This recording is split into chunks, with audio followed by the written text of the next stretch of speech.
Vă salut, vorbesc despre tăierea în verde la păr, ca și completare la tăierea în verde la specia semințioase din grupa celor care fructifică pe ramuri anuale.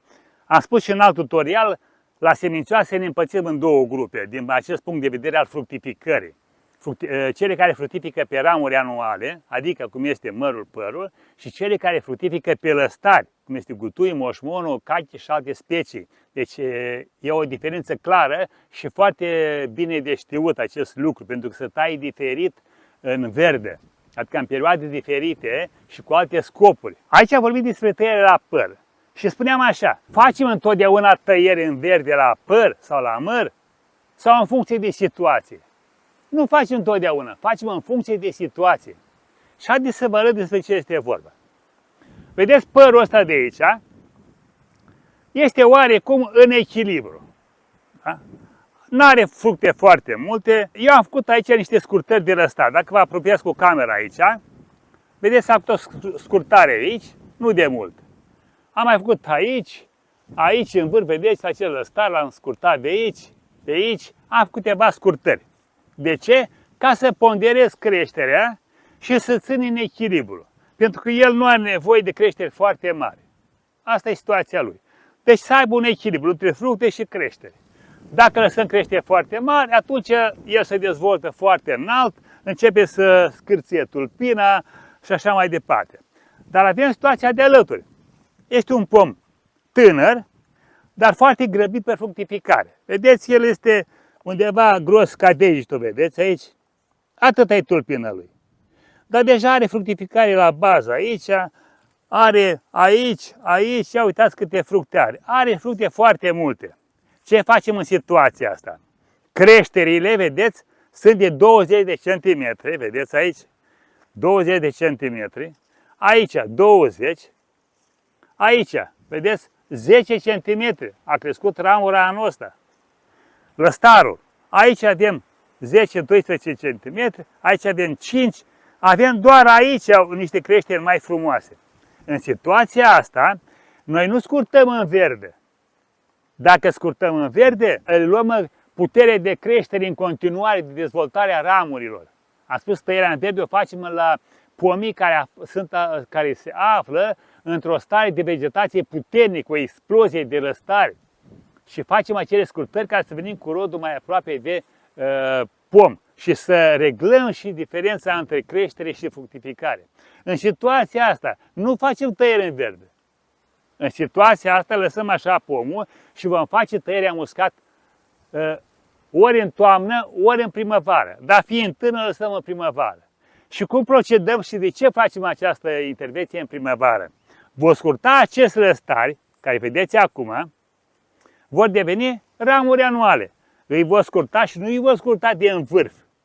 Îi vom scurta mai mult la jumătate sau mai puțin de jumătate ca să genereze alți lăstari mai puternici ca el și vom scurta toate ramurile astea, toți lăstarii ăștia care vor deveni ramuri anuale, le vom scurta pe toate, în așa fel încât în primăvară să avem creșteri puternice de peste tot, să stimulăm seva, să-i dăm o putere pomului, să îngroașe și tulpina lui și în felul acesta să-l ducem într-un echilibru. Dacă nu, el va rămâne cu producție un an, 2, 3, după care obosește pur și simplu, nu mai poate să lucreze și moare. Noi trebuie să ținem în echilibru. Deci asta este situația. Dacă avem creșteri puternice la păr, cu lăstari lungi, se văd clar, facem tăierea ca și la măr în iunie, cel târziu pe data de 15 iulie, ca să acoperim și acel proces de inducție antogenă în care mugurii trec din stare vegetativă în stare de producție.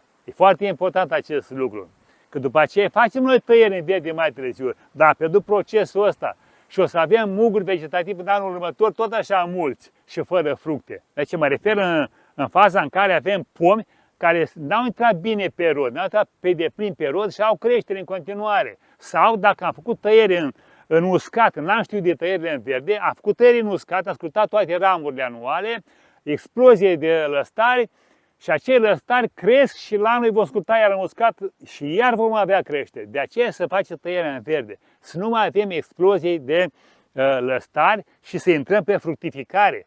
Totodată această tăiere în verde, cum se face la pomii care au intrat pe rod, cum în cazul ăsta aici, nu mai avem nevoie de creșteri foarte puternice, forțăm pomul să intre pe rod. Sunt situații în care, dacă pomul este foarte viguros și nu intră pe producție, face scurtări în verde și de 2 ori, adică în prima fază în iunie și încă una în iulie, în lăstarul de anticipat, ca să-l forțăm să intre pe rod, adică să adăugăm un an de viață lăstarului respectiv.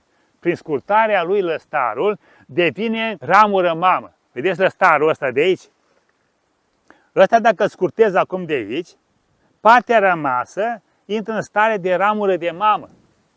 O să degaje alt lăstar, ca să aibă și el copilul ei, și în partea bazală va dezvolta elemente de rod pentru anul următor. Hai să ne mutăm la alt păr, să vedem care e situația lui. Vedeți aici, a făcut intervenția în verde. Am scurtat aici, am scurtat aici. De aici a plecat un lăstar, alt lăstar. Dacă nu scurtam pe acesta, era acum la 1 metru și în primăvară avea elemente de rod în partea superioară. L-am scurtat, l-am potolit, am garnisit ramura, lăstarul respectiv, iar la bază, vedeți, deja altă structură. Vedeți? Are frunzulițe aici, mugurile deja s-au transformat în muguri de rod. Vom avea pintene aici care vor crește câțiva centimetri și vor fructifica. Așa facem și aici, vedeți? Am scurtat acest lăstar. L-am scurtat odată de aici, vedeți? Acum o lună în urmă, acum suntem la sfârșitul lunii iulie. L-am scurtat de aici în iunie, a generat alt lăstar, l-am scurtat odată și uitați aici. În loc să avem frunzuliții ca aici, cu o singură frunzuliță, ca lăstar vegetativ, deja avem aici muguri care trec în faza de muguri de producție, adică să genereze o ramură de producție, fie un pinten, fie o țepușă. Este foarte important acest lucru. Nu va mai fructifica în zona de vârf, ci va fructifica în zona asta pe care noi am scurtat-o și trebuie să o facem de fiecare dată. Vedeți lăstarul ăsta de aici? N-a fost scurtat. Are 80 de centimetri. Dacă îl las așa, se va lignifica, va deveni o ramură anuală de rod și ce credeți că va face? Va fructifica în vârf aici. Aici va face pere, va face un grup de pere. Uitați cum face. O ramură ce face? Fructifică în vârf și mai degajă elemente de rod. Așa fac toate ramurile, de la măr la păr. Deci lăstarul ăsta va fructifica aici în vârf, dacă va fi o ramură cu mesaj de producție. Adică dacă s-a făcut tăierea anul trecut și a reușit să treacă acest mugure anul trecut din stare vegetativă în stare de producție. Dacă face acest lucru, dacă a făcut acest lucru prin inducția antogenă, asta înseamnă că va face aici un mugre mix, un mugre florifer, adică este o nuielușă. Dacă nu, va rămâne cu caracter de zvicea, va ramifica aici, după aceea va produce și se va lăsa puternic în jos. Noi ce facem acum ca să nu avem probleme? De astea discutăm în verde, da? Undeva la 30 de centimetri, în așa fel încât partea bazală să devină mamă și să facă aceste elemente, vedeți cum este aici? Ia uitați cum s-a schimbat situația lăstarului. Ia uitați cum arată mugure aici și cum arată mugure aici. Ia uitați aici. Vedeți? Acum aici se vor transforma acest muguri exact ca în partea care v-am arătat mai înainte. Iar de aici vor pleca lăstari anticipați, care vor crește și cât vor crește acolo 30-40 de centimetri, se vor opri, iar la anul acești lăstari care cresc să opresc în creștere, vor fructifica în anul următor în vârful lor. Deci vom avea o ramură care va fructifica la bază, fie pe pinte, fie pe țepușe, și din lăstarul anticipat vom avea o ramură de rod care va fructifica în vârf, adică vom avea o nuielușă sau tot așa o legătură de pinte. Și vă amintesc acum că această lucrare tăierea în verde, că am spus să facem în luna iunie până pe 15 iulie, totodată se face și rărirea fructelor. Este același lucru, la fel de important, rărirea fructelor cu tăierea în verde stabilește producția pentru anul următor. Pe de altă parte, putem să mergem în linie dreaptă cu producția și să avem în fiecare an producție. Dacă nu facem acest lucru,